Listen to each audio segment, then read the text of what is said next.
Fabulous. So thank you all for coming.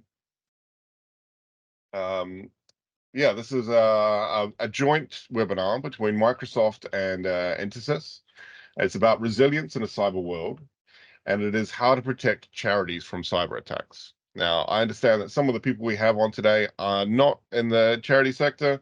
That's fine. This is going to have a charity flavor, but the advice that we're giving is going to be universal, and anyone can follow it.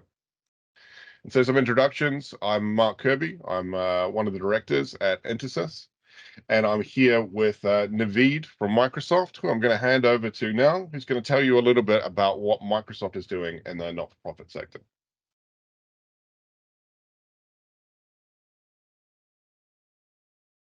Thank you, Mark. Much appreciated. And again, time to join today. Just to introduce myself, I'm the UK Ambassador for Tech for Social Impact here at Microsoft UK. And I'm honoured to be here and share with you more about our efforts to create a positive impact for people and the planet in conjunction with our valued partners, Intersys. So today, I'd like to spend a couple of minutes to share our fundamental approach to driving social impact, which is our vision within Tech for Social Impact. And I'm going to start by saying that I think I've got one of the luckiest jobs here at Microsoft, where I get to work with our partners such as Intersys and fantastic organisations with yourself and hear about some of the great stuff that you're doing. So keep up the good work there, guys. So at Microsoft, we believe technology is a powerful force for empowering people and organisations. We see it every day in our work, whether it's data and AI helping predict malaria outbreaks or humanitarian organisations delivering digital literacy to displaced people. So we truly believe that the success of the non-profit and the NGO sector is critical to how we achieve our mission as a company. But to do this, we must take the benefits of world-class technology accessible and relevant for non-profits, NGOs and IGOs. So as a customer-first partner-led company, we start with the needs of our customers and work with our partners to deliver the best outcomes for each organisation. So the world has changed so much in profound and fundamental ways. Now, we've seen the role of technology have a positive impact as we've all tried to survive through this pandemic. The level of technology adoption has rapidly accelerated. As we think about the pace of transformation, we have to understand the consequences of that transformation, as well as what our role in that transformation is. Now, we see a digital divide and opportunity continue to grow, but many people are left behind. So the number of kids in sub-Saharan Africa that are literate at the age of 10, that's when you stop learning to read and you read to learn, is 10%. That's 90% of kids that can't read in sub-Saharan Africa. That means they can't get a job. That means the economic opportunity gap is growing. COVID had an impact and technology has a role to play. So we look at the fundamental rights issues. We see a tragic and unlawful war unfolding. We see human rights today and every day on the news being violated in Ukraine and across the world, and technology has a role to play there. We also see an urgent climate crisis. So in 2021, at the end of June, it was 106 degrees Fahrenheit in Seattle. In Netherlands, it was also baking at that time. Now, that's not normal. There's a role for technology to play in supporting the world to become a cooler, better place. And there's also this diminishing trust in big tech. There are questions about our motives, our motivations. It's critical that we apply technology and innovations to address these challenges without sacrificing core values like trust, privacy, transparency, and inclusion. So at TSI, we realized we needed to evolve and think about a different business model role in supporting societal changes and the organizations and non-profits that serve this purpose. So in 2017, Microsoft Philanthropies brought its contribution efforts together with commercial sales and business development to create Tech for Social Impact, TSI. So as we work to help everyone achieve more, we are committed to sharing our learnings and reporting our progress across a variety of societal changes and causes, such as affordable housing, digital skilling, and climate change, to name just a few. So TSI combines our grants with non-profit commercial engagement in a single team to accelerate impact through technology, deliver solutions to empower and social breakthroughs, and help accelerate Microsoft's philanthropic efforts through our partners and our customers, such as Intersys. So the Tech for Social Impact team is truly committed to this sector and the idea that it's absolutely core to Microsoft's mission to empower non-profit and international development organizations with Microsoft technology to accelerate social impact. But our work's only just begun. So this year marks TSI's 5-year anniversary, but we're more motivated than ever. So in 2022, Microsoft provided 3.2 billion in grants and discounted software services and equipped 330,000 non-profit organizations with modern, secure, and scalable cloud solutions. Now, just to put that into perspective, if we were a country, we would be the 5th largest country in terms of giving back. In July 2020, we launched an initiative to help 25 million people worldwide acquire the digital skills needed in a COVID-19 economy. So everything that we do is driven by this deep sense of purpose and the timeless values of trust, privacy, transparency, and inclusion. Values that our customers have come to expect of us and today's fast-changing society requires of us.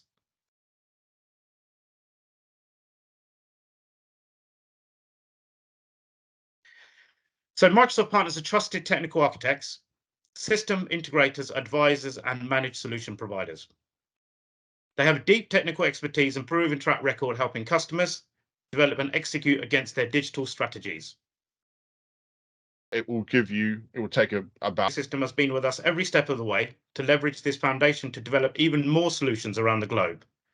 We couldn't do this without our partners such as Intersys. We'll accomplish the most by collaborating together. We deeply value partners aligned to our innovation strategy and partners who can extend, deliver, and support cross-cloud solutions. So here's a quick overview of our headline offers that are available for eligible non-profit organisations. I'll share this deck today after the call, so you can reference to ensure that you are taking advantage of these offers. We'll also have a Q&A session at the end of this webinar. So if you've got any questions, put them in the chat and myself and Mark and the team can address them at the end. There's also some collateral to some websites on fundraising and engagement. And learning more about the Microsoft Cloud for Nonprofit. Again, we'll share this after the call as well. So the question really is, what is our role in modern day? So Milton Friedman, a renowned economist, said the role of a company is to serve its shareholders, that greed is good. But the definition has evolved because it turns out that companies don't operate in some parallel universe or some vacuum outside the planet. We are all affected by the world around us, whether it's global warming, or it's poverty, or it's our next market in Africa. Billions of people are affected in the world. So the new definition of what a company needs to do. Every company came from the Business Roundtable. So that's 181 CEOs who come together. And the role of a company is not just to serve shareholders, but the role of a company is to serve stakeholders. So our stakeholders are our employees, our partners such as Intersys, and most importantly, our customers and the communities that we operate in. So the message from us at TSI is quite simple. Our philosophy is that companies Check with our procurement team. And in conjunction with our partners, we are doing more. So with that, I'd like to thank you for your time today. And I'm going to hand you over to Mark Kirby, who's going to talk about cybersecurity in the non-profit world. Over to you, Mark.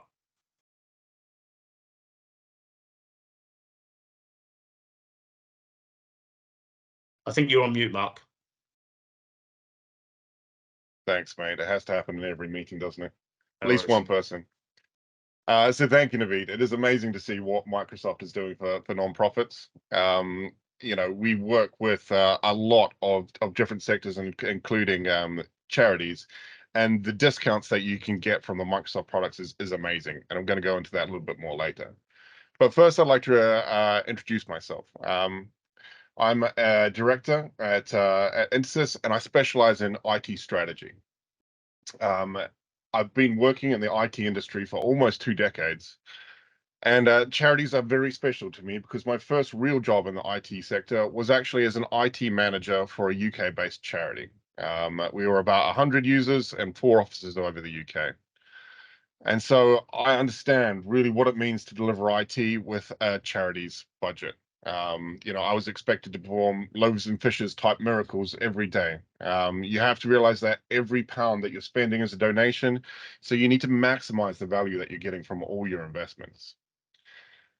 So as time went on, I I moved and eventually found myself at Intersys, who is a security-first MSP. We're supporting over 100 organizations and lots of different verticals. So as I said before, we work with charities, but also education. We're in a similar situation.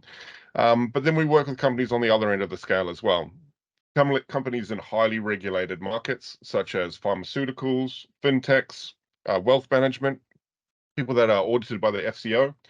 And so we get to see what good looks like when a company has a lot of money to spend on cybersecurity, the things that they put in place, and we actually test those controls and advise what needs to be done.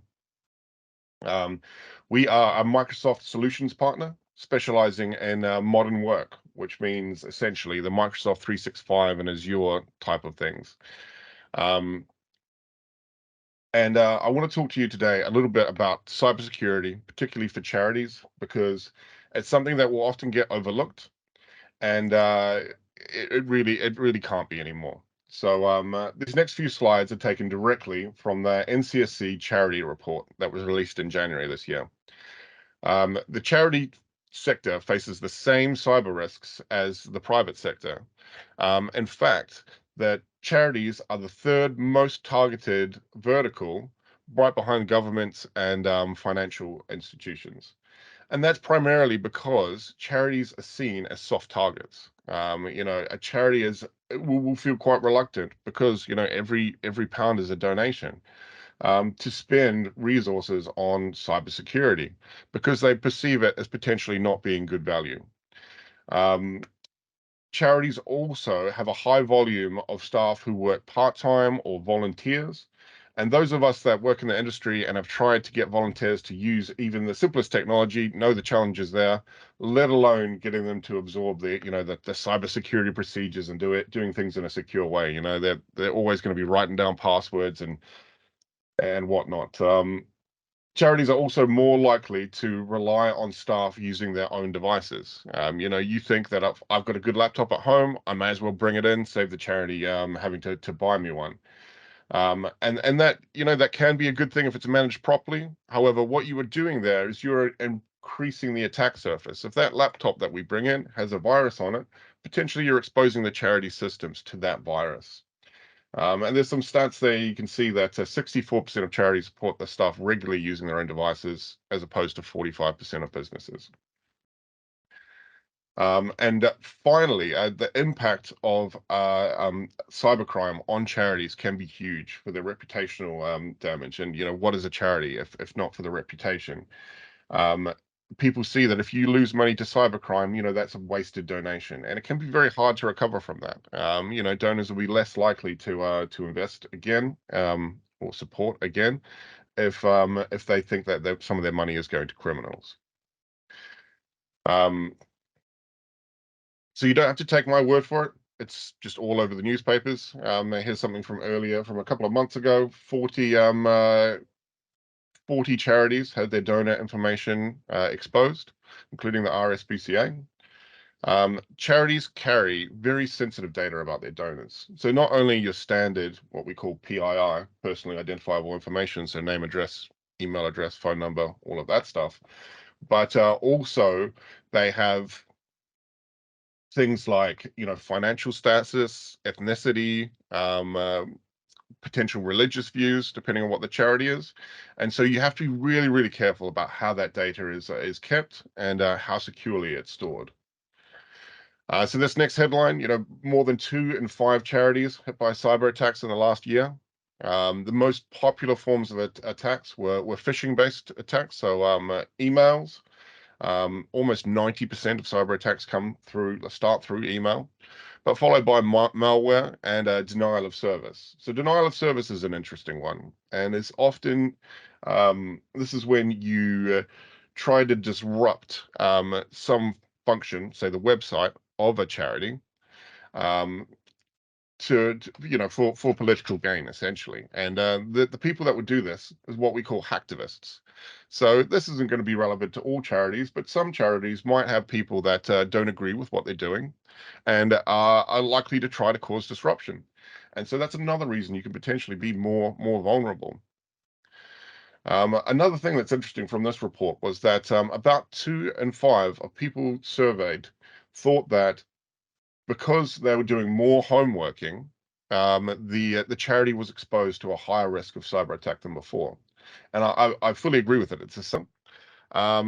If you, it used to be that you had your network in your office and your servers sitting there, and it was behind a firewall. And then when everyone was in the office, you could see their screen, you can see what people were working on.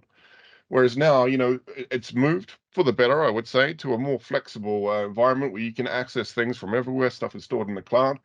But what's happened is you lose that visibility of who's accessing your data.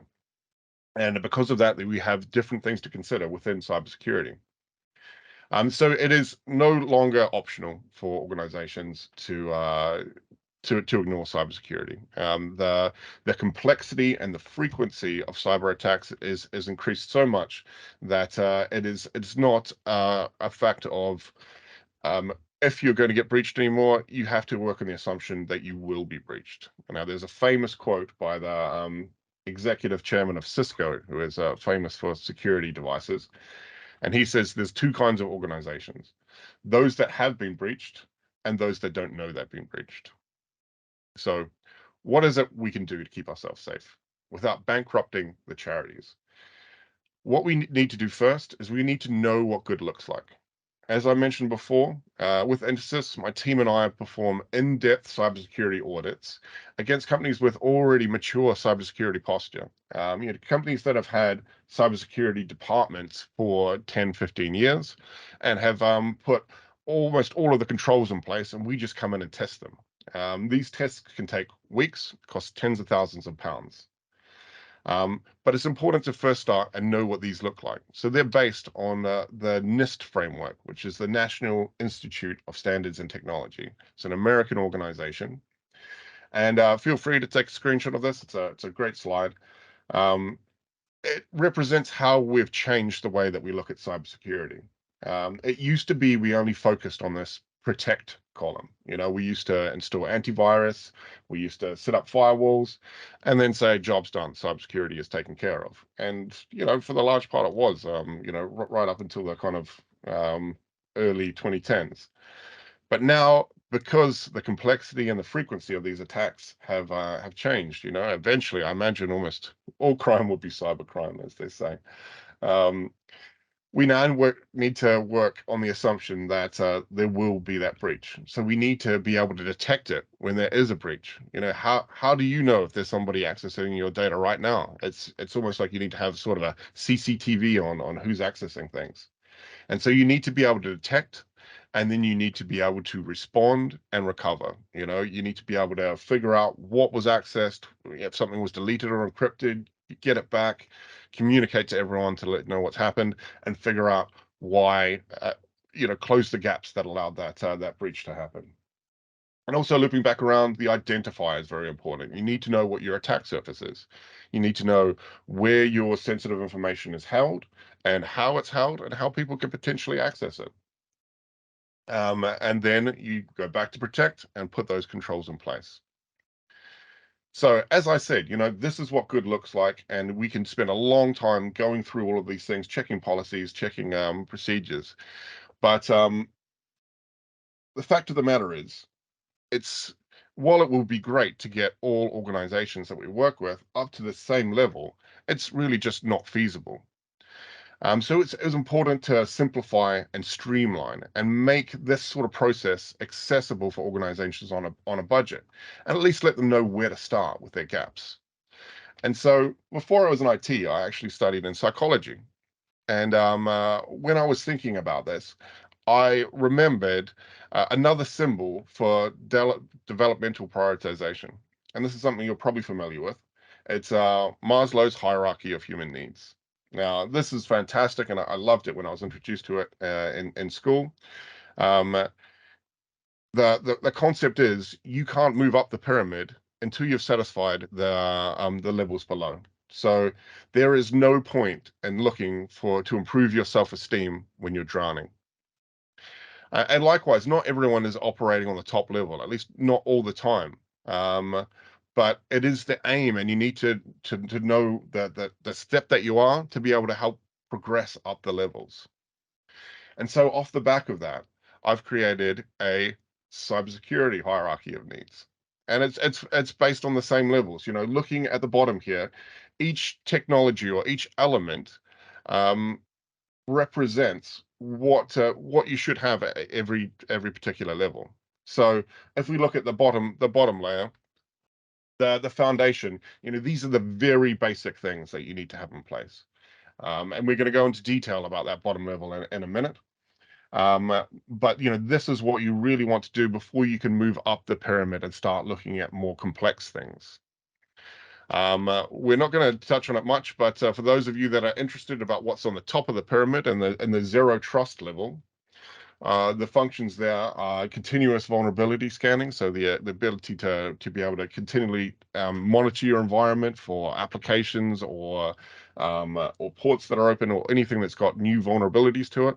A security operations center like we run at Intersys, also known as a blue team, which is a group of people who are looking for alerts and monitoring to see whether or not there's suspicious activity happening in your organization. Application whitelisting, so whether or not sorry, my front door's going. So this is where you take a baseline of all the applications that are allowed to run on a device and block absolutely everything else. And then at the very top is the red team. So that's when you hire a group of people to constantly try to hack into your environment and test your security controls. But like I say, it's absolutely pointless to hire a red team when you've not even switched on multi-factor authentication in your organization. You haven't identified you haven't fulfilled one of the base levels. So the idea of this hierarchy of needs is we can very quickly have a discussion with an organization and get a baseline as to where they are in that pyramid. And so that looks something like this. This is based off a review that we did somewhere. And this organization, they've got a lot of the key elements in green. You can see they've got set up into a good level. Some of them they're still working on, but you can see that disk encryption is not switched on the foundational level. So that's where they need to hone in, and that sets the priority for their next project. So as I said before, not everyone is going to be sitting at the top of the pyramid. So for an organization like a charity, I think to get to the compliance level is a really good aim, and that's very doable. And the fact of the matter is, Microsoft 365 contains a lot of the products that you need to get there. So these are the basic packages from 365 or Microsoft 365 for charities, and the pricing there. And you can see there's the best value sign on top, the Microsoft 365 Business Premium. And I fully concur with that.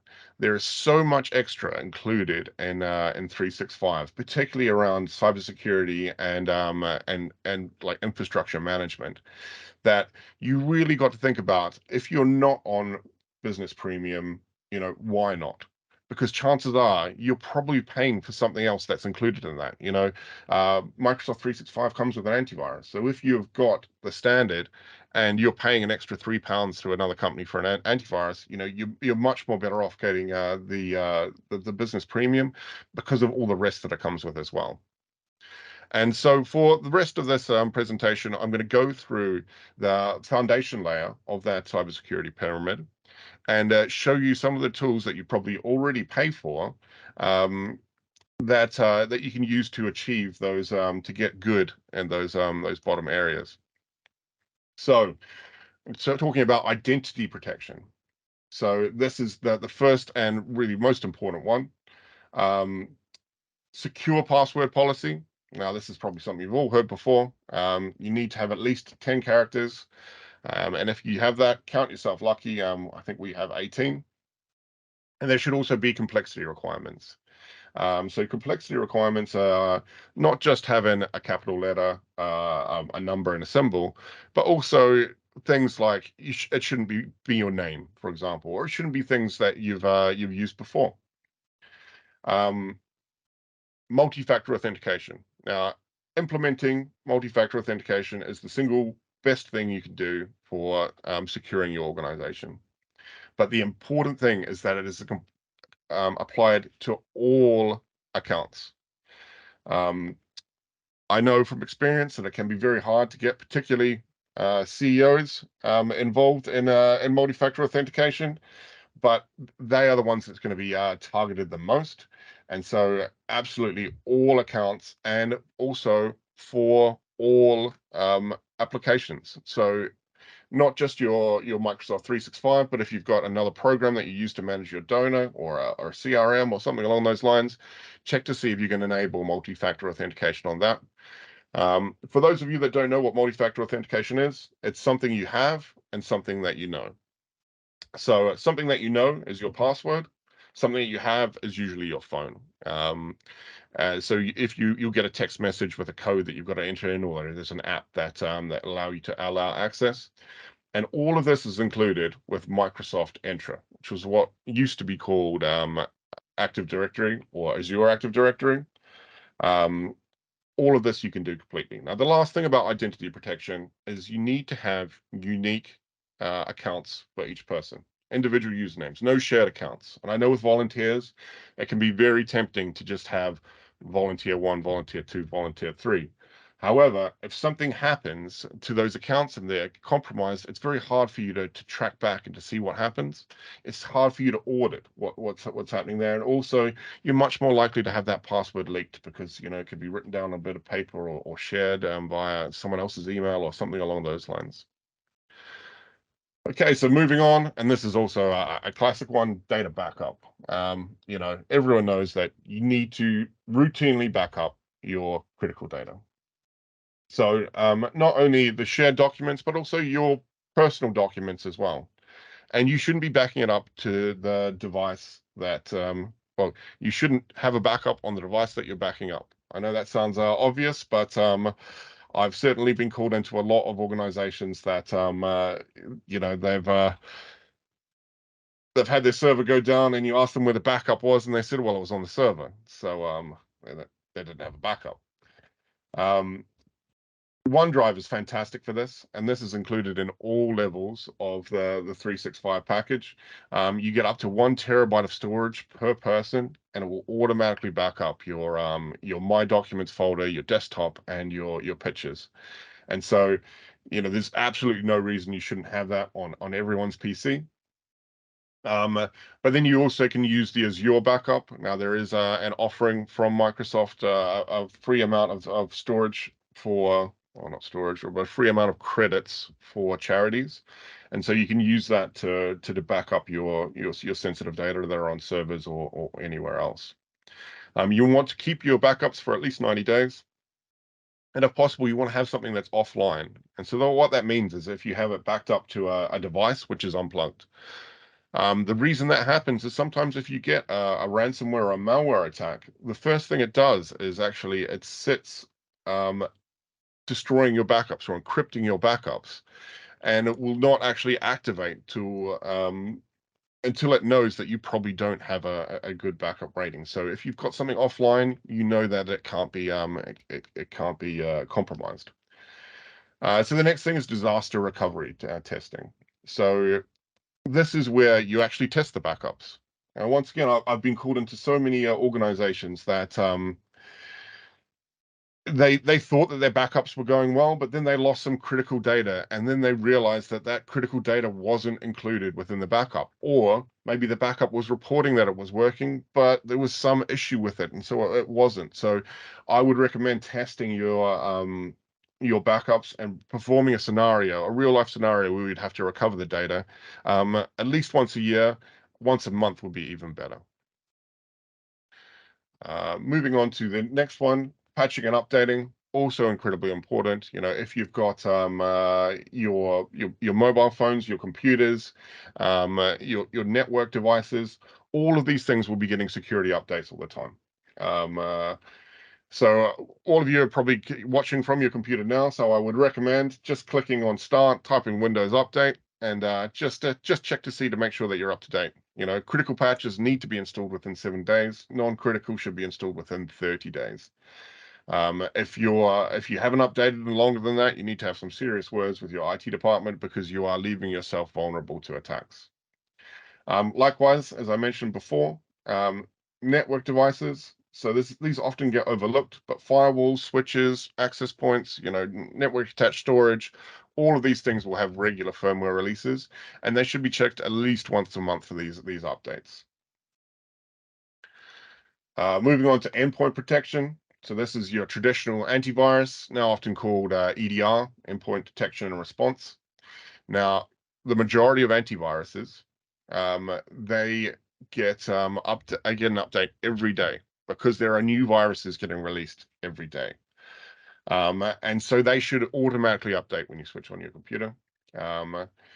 It's important that they're centrally managed as well. So if something happens, your IT department is alerted that there's a virus on a computer and can kind of isolate that and make sure it's dealt with before it touches any sensitive data. Now, as I mentioned before, Microsoft Business Premium has Microsoft Defender for Endpoint, which is an incredibly powerful tool. And this is a recent addition. I think it was only yeah. The highest in the Gartner report for endpoint defense, and we love it internally. It's fantastic. It alerts when viruses are happening. It locks down things, and as I said, you're probably already paying for it if you've got Business Premium.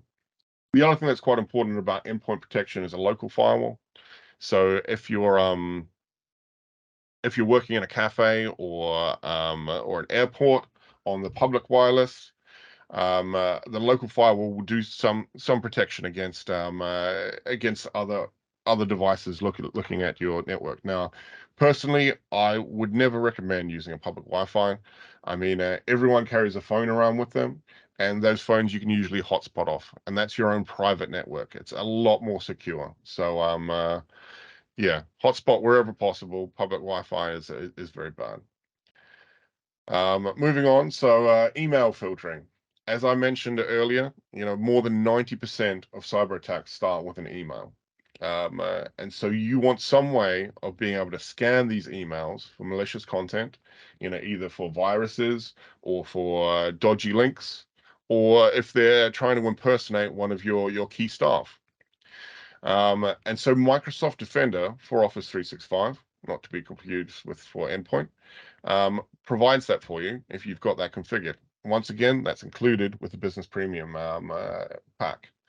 And so there you're able to upload the names of your key staff or key suppliers that you work with, and that will actually trigger anti-impersonation checks and mark things as spam if somebody's trying to impersonate them. Likewise, any URLs that you get sent, it will rewrite and check before you click on them to make sure it's not taking you to a dodgy website. And it will also strip out any viruses that have tried to be attached. And then finally, as I mentioned before, disk encryption is something that often gets overlooked. So I'm going to talk a little bit about what disk encryption is. A lot of people don't know that if you are traveling around with your laptop and you haven't got your disk encrypted on your laptop, and say, for example, you leave that on a train, you may think, oh, my data is safe because you can't access it without a username and password. However, if someone was to take the back off your laptop, take out the 4 screws and pop out the hard drive connected to their own device, they would have full unrestricted access to everything that was stored on your hard drive. And so disk encryption is incredibly important. What it does is it scrambles that information and locks it behind a very complex password, which your computer stores and knows and automatically enters when you switch it on. So Windows 10 and 11 both are able to do this with a technology called BitLocker. So I would absolutely recommend that you've got that switched on. If you're looking at your computer now, you can take a look at the C drive under My Computer, and if there's a little lock beside it, that means that it is encrypted. If not, I would have a word with your IT department. So all laptops should clearly be encrypted. I'd recommend desktops as well, just in case, for those that have desktops anymore. Portable media. I know this is incredibly common to be used within charities because of volunteers wanting to take files home and work with them. But you've got to remember these are even easier to lose and access in that case. So they should be encrypted and be password protected. Likewise, backup should always be encrypted. This is your most sensible data. You're storing it offsite. You want to make sure that if someone does get hold of it, they don't have access. They can't access it at all. And so that's going through the bottom of the pyramid there. Yeah, thank you for your time and listening. So we are going to offer a free consultation where we go through the questions for this and can develop this sort of report for you. My colleagues are going to be in touch via email, and we can arrange that, as I said, free of charge. So thank you very much for your time. We're now on to question and answer session. So Naveed, you can wake up again, and let's take a look and see if there's any questions. Nothing as yet. No news is good news. I know it wasn't exhaustive, but if someone does have any questions, feel free to put your hand up, and we can unmute you. Otherwise, I will thank you all for your time. I think there's a question from Ronnie. So is BitLocker included within Microsoft 365? Mark? So actually, no, it's included with Windows. So if you have Windows, don't know why I didn't see this question. Sorry. Yeah, if you have Windows 10 or 11, as long as it's not the home editions, as long as the professional editions, BitLocker is included. You can literally right now right-click on your disk and go to BitLocker and encrypt it. I wouldn't recommend you do that without consulting IT, but you can. um, so from Simon Harfield. Oh, hi, Simon. Do you suggest disabling USB ports? Absolutely, we do. It's not USB next to email. USB is the easiest way to get a virus onto a computer. So where possible, you can actually use OneDrive to share links, and it's a lot more effective. And you also retain control of that sharing and can disable it after you've shared it, rather than with a USB that you've given that information away. You don't know what's going to happen to it. So yeah, I would not necessarily disable the USB ports, but what you can do is block. What's it called? Block portable storage, and that will still allow you to use USB ports for devices like mice and keyboards, but will stop USB drives from working. So from Shookman Wu, we've got what's your position on changing passwords frequently? So this is an interesting question. It used to be the general thing was to change every 30 days. But the NCSC recently updated that guidance, and they said if you have a complex password, having a complex password is much better than having a frequently changed password. So we usually recommend that you change your password at least once a year, because what can happen is if you've got that same password that you've used elsewhere, that can potentially be leaked on the dark web. Through if a company gets hacked and their usernames and passwords are accessed, and they can be sold online, and if you reuse that same password, then people will know it. Likewise, though, multi-factor authentication goes a long way to protecting against that. So in short, we'd recommend changing once a year, but make sure that you do have that complexity. With passwords, we find that the best thing to do is, rather than having a single complex word, you're much better to string together phrases, 3, 4 words together, song lyrics, something along those lines. Much easier to remember and much, much more secure. So this one I think is for you, Naveed.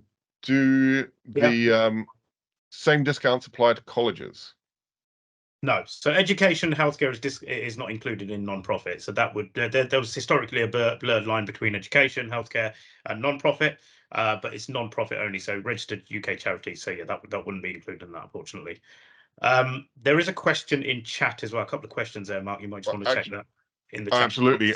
And just Naveed, off the back of that, there are special education rates for there are absolutely. Yeah, so they are similarly priced, starting at free, which is good. But yeah, they don't get the same range as charities do. Yeah, there's educational pricing, then there's non-profit pricing. So if you want to learn more about educational pricing, reach out to your partners. Intersys can support you with that. And likewise, if you want to learn about non-profit pricing and all the up-to-date offers, speak to your partners. Alternatively, Microsoft.com/non-profits. You can see all the updated offers there as well. The eligibility process is very simple. There's an eligibility checker which you can apply on. 2-3 days, you normally get an approval on that, and I would suggest going ahead and taking advantage of those offers that are available to you guys in the non-profit sector. Fantastic. Right, Adam's asking, we have E3 licenses, which I believe comes with Defender for Endpoint. That is correct. But where is the central control to manage it? So it is under, if you go onto your Microsoft Admin Console, there is a security console, and if you're using Intune, there is the Endpoint Manager. Feel free to reach out after, and we can potentially do a quick session to help you with that.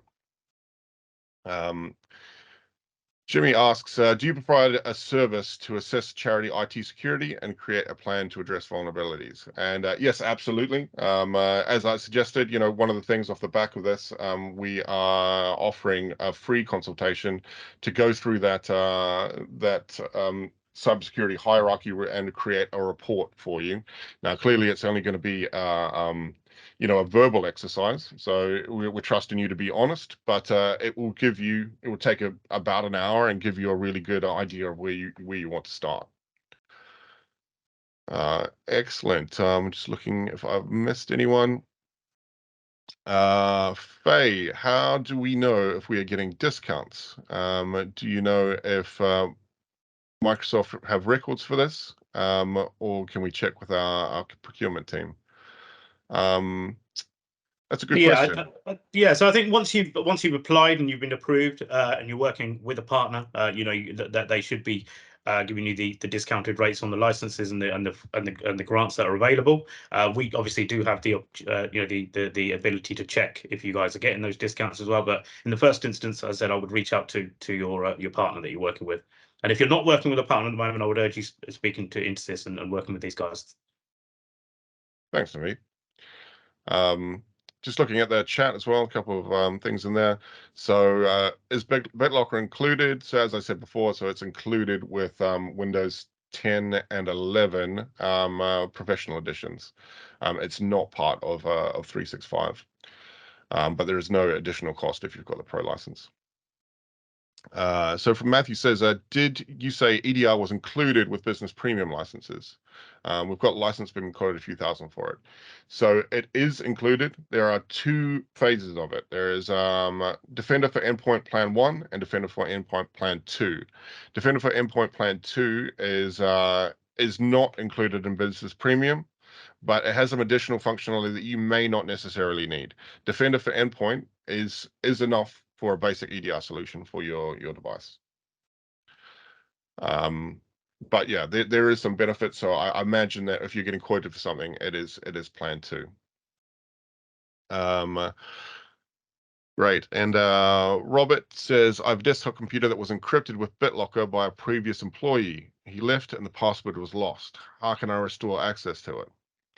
Okay, so that is a tricky one. If you don't have the password, it's impossible to get access to that without, you can wipe the disk, but you can't get access to any of the data. I mean, that's kind of the point. Now, what you may be able to do is if your network was set up correctly and you've got a local Active Directory server, it may have saved the data there. Now that's a slightly more complex one. Maybe reach out afterwards and we can talk a little bit about that. Excellent. Okay. Any last questions before we wrap up? I think we've done pretty well. We're only 1 minute over. Fantastic. So as I said before, my team is going to be reaching out afterwards. We'd like to offer you, a free consultation to go through that hierarchy and see where you sit on it, and be able to give you some advice for your next steps. We'll be booking them in the next couple of weeks. So thank you all for your time. Really, really pleasure speaking to you. Thank you, everyone. Really appreciate it. Thanks. Bye. Cheers. Bye-bye.